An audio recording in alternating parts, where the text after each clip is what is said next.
Assalamualaikum warahmatullahi wabarakatuh.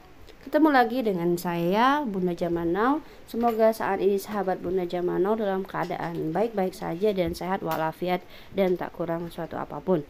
Saat ini pendataan awal registrasi sosial ekonomi 2022 sudah memasuki minggu ketiga. Artinya teman-teman sudah mulai mengedit dokumen dan memperbaiki dokumen hasil pendataan Reksosek 2022. Kemungkinan besar teman-teman PPL Reksosek 2022 juga sudah ada yang menyerahkan dokumennya kepada PML masing-masing atau bahkan kepada kosekannya untuk diperiksa lebih lanjut mengenai dokumen hasil pendataan Reksosek 2022-nya. Tak ada pekerjaan yang sempurna, mungkin itu istilah yang tepat untuk kita semua. Walaupun bagi kita isian yang sudah kita isi itu adalah sudah benar semua dan sudah sesuai dengan prosedur, tapi ketika diperiksa oleh orang lain, kemungkinan besar akan ditemukan kekeliruan atau sesuatu yang tidak perlu diisi tapi tetap kita isi di dokumen Reksosek 2022K dan VK1-nya. Beda PPL akan beda permasalahannya dan akan beda temuan hasil pemeriksaan dokumen K dan VK1-nya. Tapi rata-rata secara garis besar temuan kekeliruan pengisian dokumen K dan VK1 masing-masing PPL yang saya periksa itu hampir sama antara PPL yang satu dengan PPL yang lainnya. Kemungkinan besar hal ini disebabkan karena adanya kurangnya pemahaman PPL mengenai cara pengisian di bagian rincian tersebut. Di sini saya tidak mengatakan bahwa PPL saya salah semua atau keliru semua atau bagaimana, tapi saya hanya ingin mengingatkan teman-teman PPL yang lain Reksosek 2022K-nya untuk diperhatikan lagi di dokumen K pada rincian-perincian yang saya sebutkan dalam video ini. Jadi bukan maksud saya untuk merendahkan atau mengurangkan PPL yang ada, tapi cuman untuk mengingatkan pada yang lain bahwa sesungguhnya ada kesalahan tuh letaknya di bagian-bagian rincian yang saya sebutkan di video ini.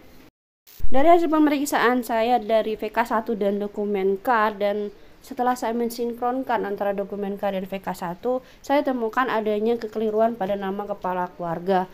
Di dokumen VK1 nama kepala keluarga sudah meninggal dan sudah diganti oleh istrinya, tapi oleh PPL tidak dicoret atau diganti nama istrinya tersebut di VK1, sehingga di VK1 masih muncul nama kepala keluarganya saja. Lalu untuk nomor urut bangunan dan nomor urut keluarga hasil verifikasi. Kesalahan biasanya terjadi jika SLS tersebut mempunyai muatan di atas 30 atau 40. Karena dengan makin banyaknya muatan, maka kekeliruan pengisian nomor bangunan dan nomor urut keluarga hasil verifikasi akan sangat mungkin terjadi. Karena banyak sekali data-data yang harus kita input pada satu SLS yang sama, sehingga sangat rawan ditemukan adanya nomor bangunan ganda dan nomor urut keluarga yang ganda. Untuk kejadian seperti ini, yang saya lakukan adalah memeriksa VK1 dan dokumen K-nya. Jika ada double, maka itu akan saya kembalikan kepada PPL untuk diklarifikasi nomor bangunan dan nomor keluarga mana yang benar di antara VK1 dan dokumen K. Lalu kemudian di rincian 112, di mana PPL Reksosek 2022 masih mengisi rincian 112 ini dengan nama-nama yang ada di kartu keluarga. Seluruhnya yang sudah ditulis di blok 4 dianggap diisi semua di rincian 112. Padahal yang diminta di rincian 112 hanyalah anggota keluarga yang berkode 1 dan 5. Untuk isian luas lantai pada dokumen K Reksosek 2022, jika di dalam suatu bangunan terdapat lebih dari satu keluarga, masih ditemukan adanya PPL Reksosek yang lupa membagi luas lantai tersebut dengan jumlah banyak keluarga yang ada, sehingga luas lantai yang ada menjadi sangat besar untuk beberapa keluarga yang menempati bangunan tersebut. Satu pertanyaan yang sangat riskan dan sedikit ditakuti oleh PPL saya adalah mengenai rincian sumber air minum utama dari anggota keluarga atau keluarga yang dalam suatu bangunan, di mana rata-rata petugas Reksosek 2022K saya adalah kader-kader KB yang melaksanakan pendataan PK 2021 dan 2022 dari BKKBN. Jadi ketika mereka menemukan pertanyaan ini, mereka cenderung mengisinya ke sumur terlindung atau sumur bor atau pompa, karena dalam konsep yang ada dalam pikiran mereka adalah konsep yang mengacu pada PK 2021 dan PK 2022. Sementara di konsep Rexosek sendiri, sumur terlindung adalah sumur yang mempunyai cincin 1 meter ke atas, lalu di 3 meter ke bawahnya dari cincin tersebut juga diberi semen atau batako, dan 1 meter ke sampingnya juga di semen, sehingga untuk masuknya air sabun atau air kotoran itu sangat mempunyai peluang yang kecil. Makanya sumur tersebut dikatakan sumur terlindung. Nah, ketika sumur itu hanya dicincin saja 1 meter ke atas dan 1 meter di samping cincinnya itu, maka itu sudah termasuk kategori sumur tak terlindung. Kecuali jika ada cincin ke arah bawahnya sebanyak 3 meter dari dasar permukaan. Oleh karena itu, jika saya menemui jawaban dari rincian 306A ini sumur terlindung, itu akan saya klarifikasi kembali kepada PPL apakah benar konsep yang ada di buku pedoman itu adalah yang ada dalam suatu bangunan dari keluarga yang mereka data. Sumber air minum ini juga akan ditemui keluarga yang sumber air minum utamanya berasal dari mata air, baik itu mata air terlindung atau mata air tak terlindung. Jika isi jawabannya adalah 07 atau 08, maka di 306B harus terisi. Dan isiannya ini diusahakan sebisa mungkin bukan jawaban tidak tahu.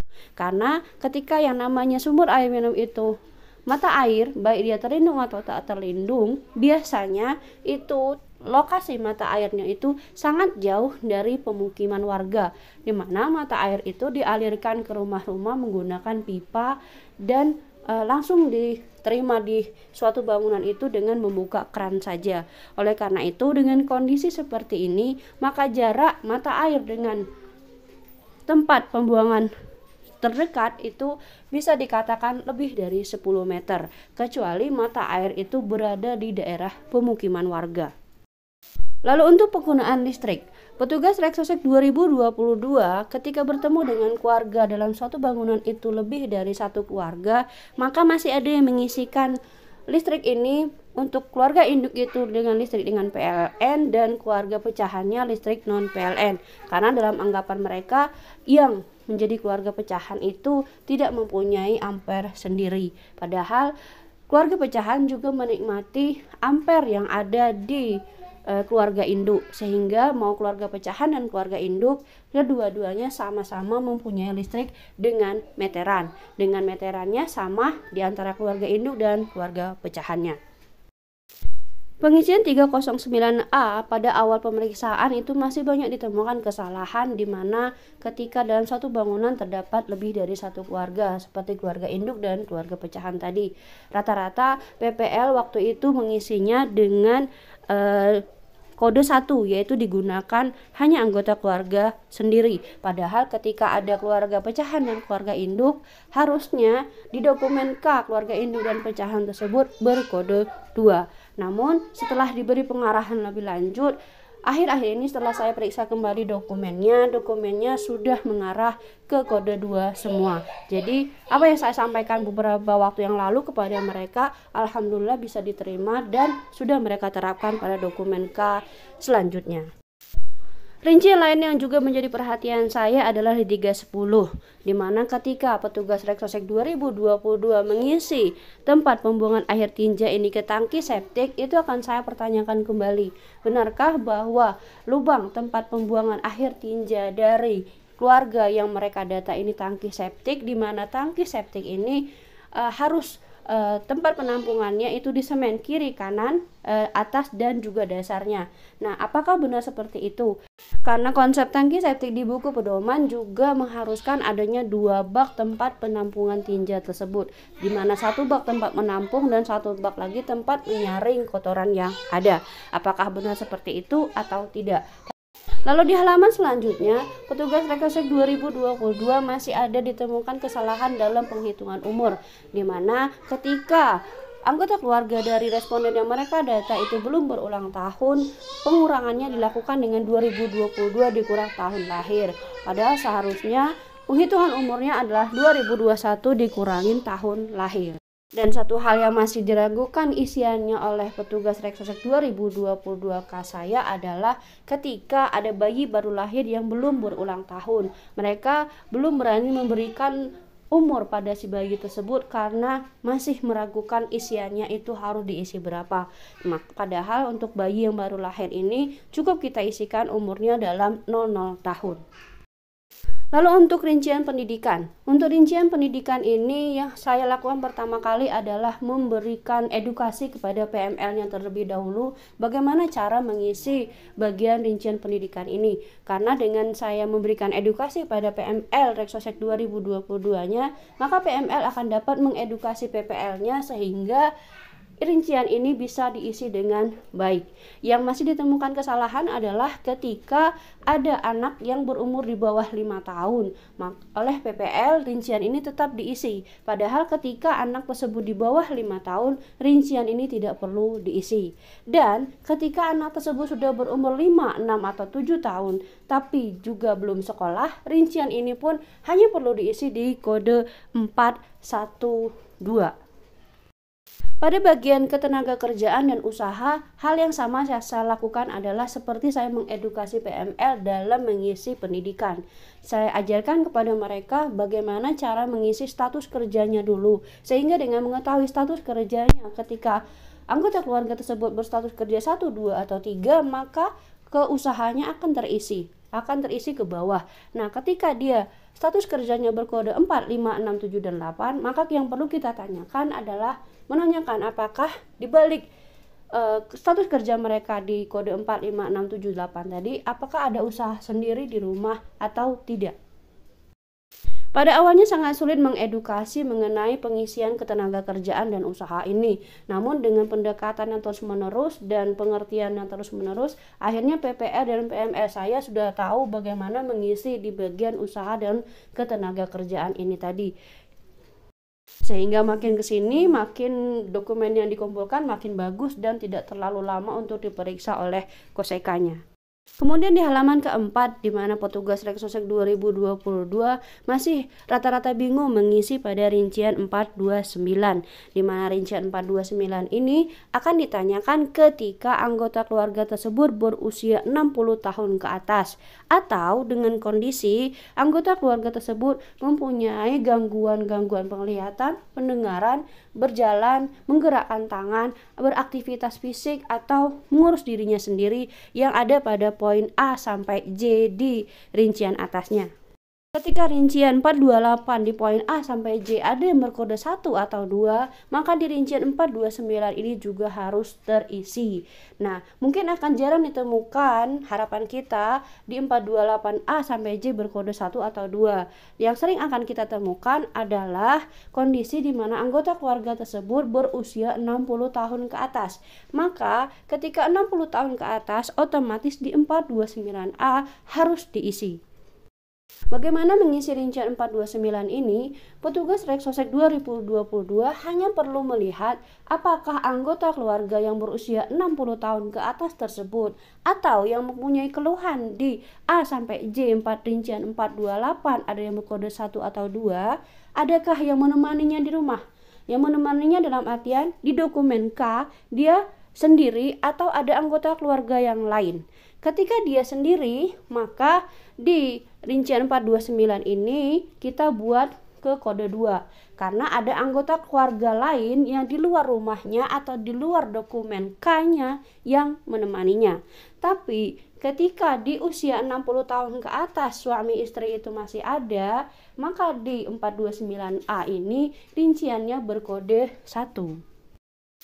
Poinnya adalah 429A jika dalam satu dokumen K itu terdiri dari lebih dari satu orang dan salah satunya lansia di atas 60 tahun ke atas, maka 429A berkode 1. Tapi ketika lansia tersebut punya anak juga yang sudah menikah dan tinggal di rumah tersebut dengan dokumen K yang lain, maka untuk lansia tadi isian di 429-nya berkode 2 karena yang mengurusnya adalah anaknya yang sudah berbeda dokumen K dengan si lansia.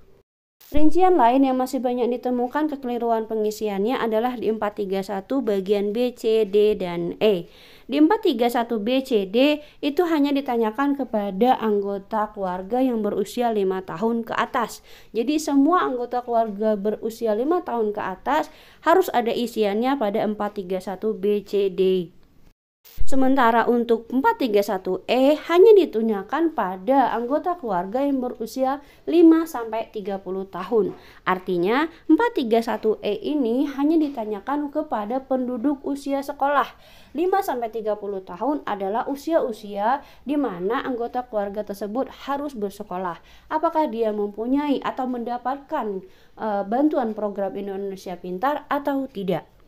Lalu untuk 431F, rata-rata petugas Reksosek 2022 juga masih terjebak di dalam pertanyaan 431A, B, C, D, E, dan F. Karena di 431F hanya ditanyakan untuk penduduk usia 15 tahun ke atas. Nah, untuk 431 B, C, D 5 tahun ke atas, 431 E 5-30 tahun di mana usia sekolah, sementara 431 F hanya untuk 15 tahun ke atas. Nah, di sini yang harus kita lakukan adalah melihat di halaman kedua mengenai umur dari anggota keluarga yang ada di dalam dokumen K tersebut. Lalu di blok 5, yang perlu teman-teman petugas Reksosek 2022 perhatikan adalah ketika keluarga tersebut menggunakan gas LPG 3 kg, maka program bantuan subsidi LPG harus terisi dan berkode 1 serta ditanyakan bulan dan tahun terakhir pembelian gas LPG-nya.